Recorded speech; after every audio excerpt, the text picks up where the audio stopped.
Some martial arts schools are apparently using illegal tactics to recruit students. Last week, the Channel 2 investigative team reported on mind control techniques used by some of the John C. Kim schools of Chung Moo Quan. Tonight, Pam Zekman reports on financial exploitation in the cult and the con. Chung Moo Quan schools say they teach the true martial art. The walls are plastered with pictures of their Korean founder, Master John C. Kim, said to be a 9th-degree black belt. He's on posters demonstrating Chung Moo Quan, crouching like a tiger, soaring like an eagle, and using his whole body as a weapon to attack. The signs declare he's the champion of all Asia.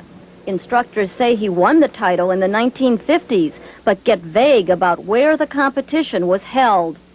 Well, in Asia, right. Exactly. In Asia, in more tournament in Asia, more the champion of all Asia. Martial arts officials from Korea say there was no such competition. You could not become champion of all Asia? No. In the 50s? No. Not possible? Not possible.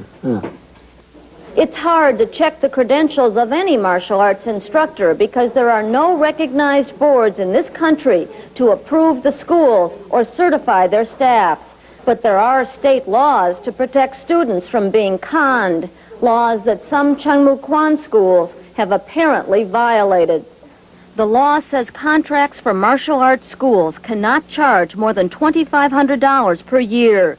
Students must be given copies of their contracts, and schools cannot use deceptive or coercive sales tactics.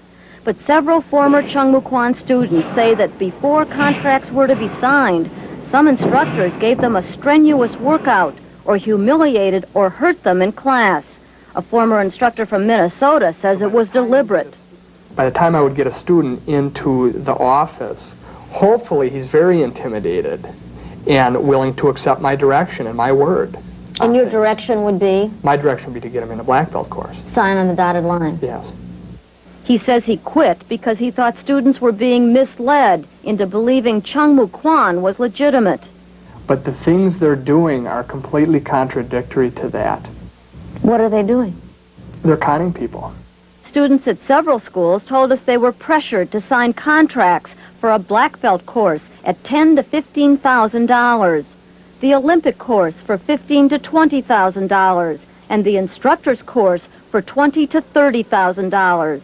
The attorney for the schools here in Illinois says he's surprised to hear of such large contracts and says he'll look into our findings.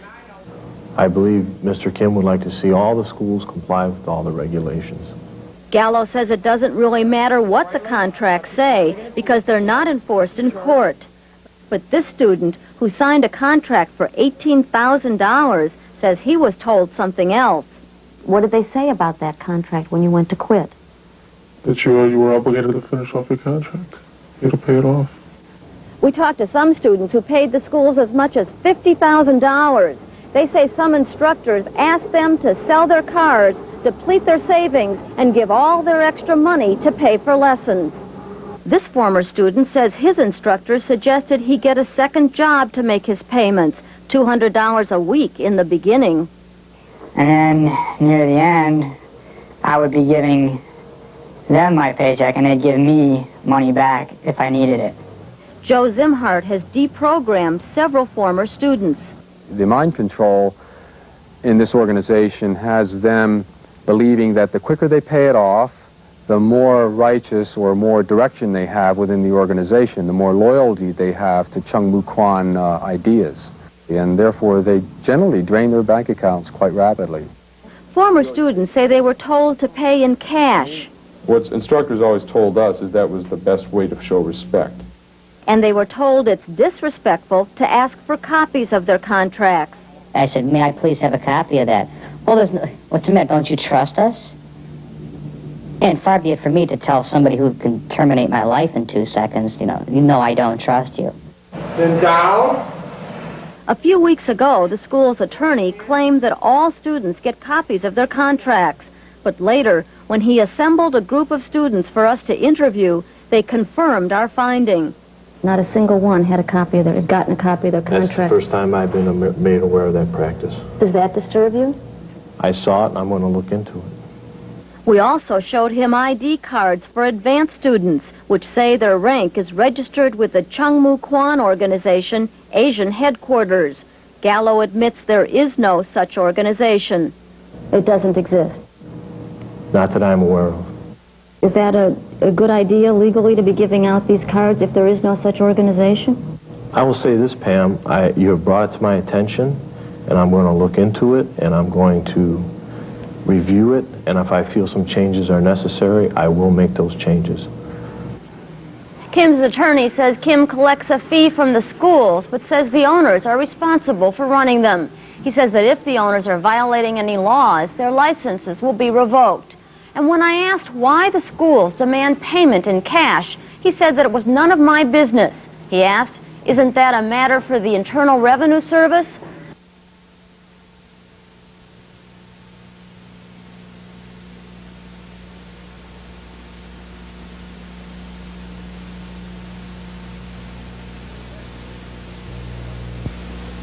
A national chain of martial arts schools is exploiting its staff just as it exploits its students. Last week, the Channel 2 investigative team reported that some of the schools use intimidation and mind control techniques.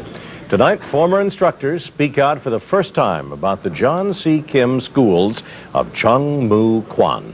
Pam Zeckman reports on the tricks they use to recruit followers and raise cash for the cult and the con. Jeff Austin was a Chung Moo Quan instructor in Minnesota. What appealed to me about it was that financially I would be set. They had set it up. They had explained that financially you're set. You don't have to worry about anything anymore. Greg Sombuchner was an instructor in Massachusetts. But the problem is that they are convincing a lot of people to become involved in something and not telling them what it is. And this man was an instructor at 2 schools in the Chicago suburbs. It's very dangerous. They're just ruining people's lives just for their financial gain. Their story is one of hope and disillusion, trust and betrayal. Looking back, they say they were exploited by a cult and that they unwittingly helped exploit others. They're speaking out despite fear of retaliation so that others don't fall into the same trap. They started as students and advanced to instructors, but getting there was expensive. This former instructor says he spent $50,000 on lessons, shared an apartment with other instructors, and worked 18 hours a day for no pay. What is it that they do that makes people do these things? Just mind control, brainwashing. They would control how much you would sleep even and keep you there late at night practicing so you'd be more tired and more vulnerable. And more willing to sign a huge contract? Or whatever they wanted.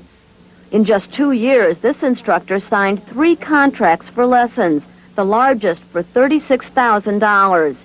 He was about to sell his business and sign a 4th contract, a certificate course that costs as much as $100,000. $100,000 to get what? I'm not sure. At that point, who cared? He can laugh now because he's had extensive counseling since he left Chung Moo Quan last March.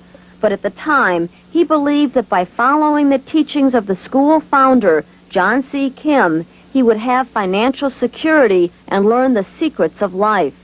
And I was willing to do whatever it took to become a part of that knowledge.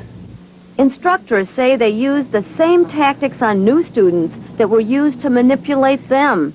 If you can convince them, hey, your life is terrible. Look at your job. Look at how people treat you. Look at how your wife and family are.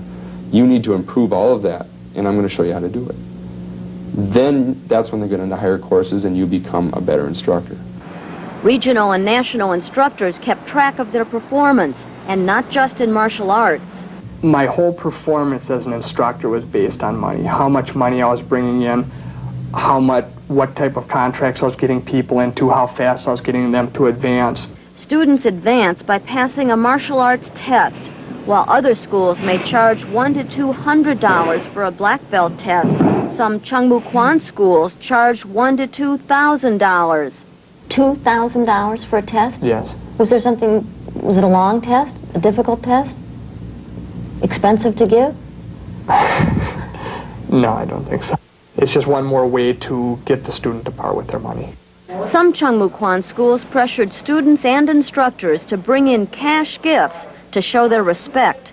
By the time I became an instructor, I was bringing down $500 per birthday and for Christmas for 3 national instructors, 1 master, and whatever else came up. Do you spend $500 on your mother's birthday gift? Absolutely not.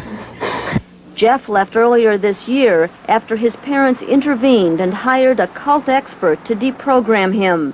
Greg realized he should get out after a Chung Moo Quan official asked him a frightening question. You willing to give up your life or to risk your life for the knowledge that you can learn? You know, and I was like, whoa, that's weird. So you now think Chung Moo Quan is what? I would say it's very definitely a destructive cult.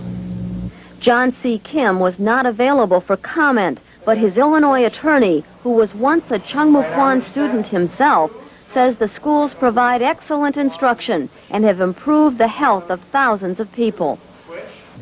Is it a cult? No. Are students being conned in these contracts? I am unaware of any con in these contracts at this time. If there's something that you want to bring to my attention, something I can review and look at, I'm more than willing to look at it. Gallo says he'll specifically look at whether the schools are violating a state law that regulates martial arts schools. Gallo says that if any schools are violating the law, he'll move to discipline the owners and correct the problem. School officials in Minnesota and Massachusetts did not return our phone calls.